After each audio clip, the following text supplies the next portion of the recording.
And we'll move forward to the next topic of discussion. How do you prepare for the workplace of the future? Now, before we get into this panel discussion, a small request to the students who are sitting behind.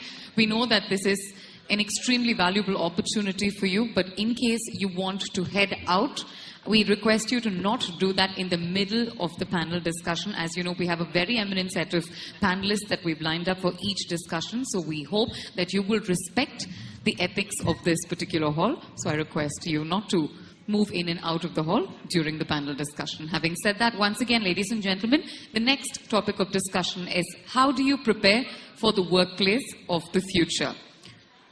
Our set of panelists for this discussion include Ms. Rama Kirloskar, Managing Director, Kirloskar Ebara Pumps Limited, Mr. Parmesh Shahani, Head, Godrej India Culture Lab, Mr. Dhruv Galgotia,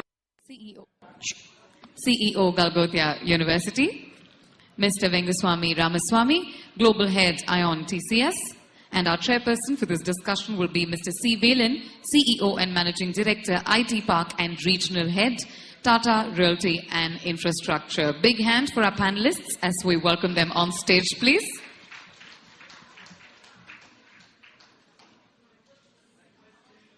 This will be the final session before we break for lunch. A very, very interesting set of panelists who will lead this discussion. How do you prepare for the workplace of the future?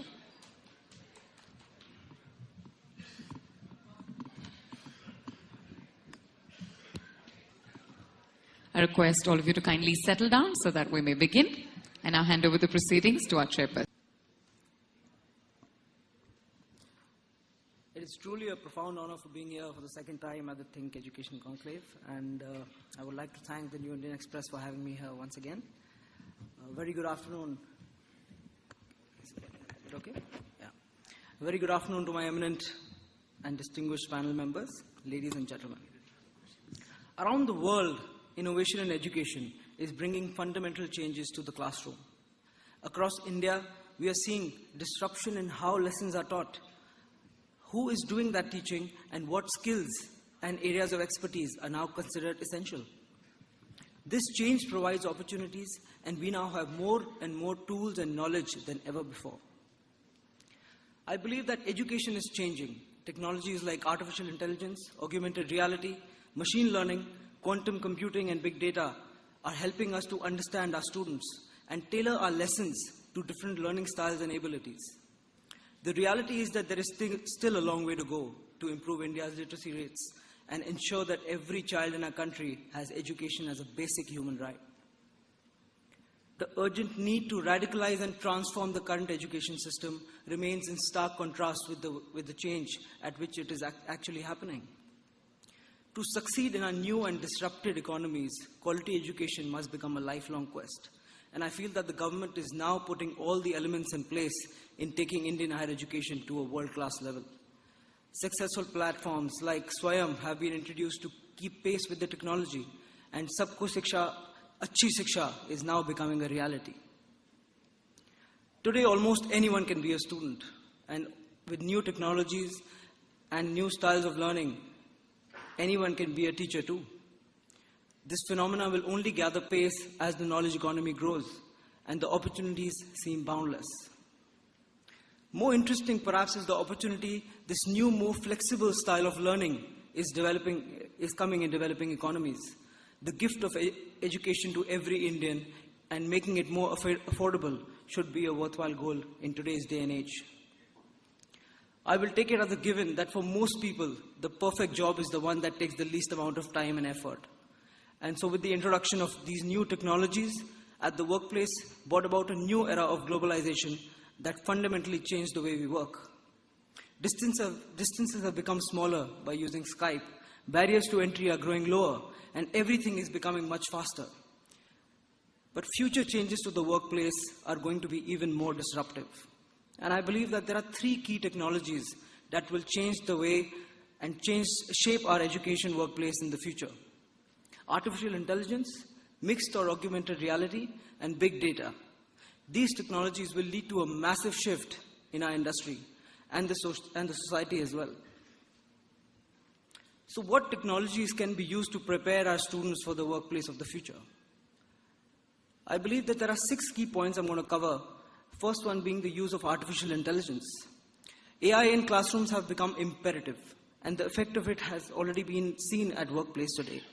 It is estimated that 50% of today's jobs across the world will be replaced by AI by the year 2050. Computers will go beyond mimicking people and invent new and better solutions, and that can be seen by Siri and Alexa. Many repetitive, data-driven, non-social tasks are already being automated. AI will lead to significant time savings, and one likely outcome is that they will begin to see a new diversification of job roles in the future. Time saved by new technologies will be filled with new tasks, many of which will be drawn from outside our traditional understanding of what a job should entail. As Rama mentioned 3D printing, I believe that 3D printing should be used in every university, if not in every classroom. Students can use 3D printing devices and make prototypes which save a lot of time and effort. And places like Dubai are already making skyscrapers with 3D printing technology. Cloud computing is the buzzing word these days, and with the Indian government introducing National Digital Library with 1.30 crore books, which can be accessed from anywhere in the world by just using a mobile phone, is already taking shape. Students don't need to carry those books to the universities. All they need is a handheld device where they can access their assignments, research work, and all relevant resources in cloud. Another new technology which is taking shape in China is biometric eye tracking. It is gaining recognition in universities. Earlier it was being used by advertisers to see how many or what makes an advertisement interesting. The same technology can be used by lecturers, by faculty, to understand how a student is learning, where his eye movements are. If he's concentrating on a particular topic, if he's gazing at it, that means he needs more effort there, so the faculty can cover it again. These technologies, by studying the eye movement patterns, are gaining in recognition. I think to cater to this fast-paced generation, game-based learning has been introduced in several universities. Students of our generation are using Snapchat, Facebook. They are exposed to PlayStation, motion sensing technology. And I think questions can be framed in a game-based format so that learning can be more effective and fun. And lastly, virtual and augmented reality will change the education landscape and medical landscape.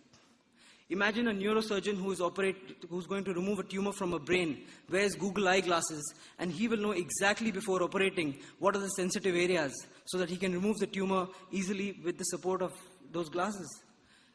This can increase life expectancy. This is the power of augmented reality. The future of workplace will change at a rapid pace, and universities that miss that trend will eventually have to perish and fall behind. As we enter this new year, India is at a threshold of change and is looking ahead to an eventful, dynamic, and resurgent 2018. Thank you very much.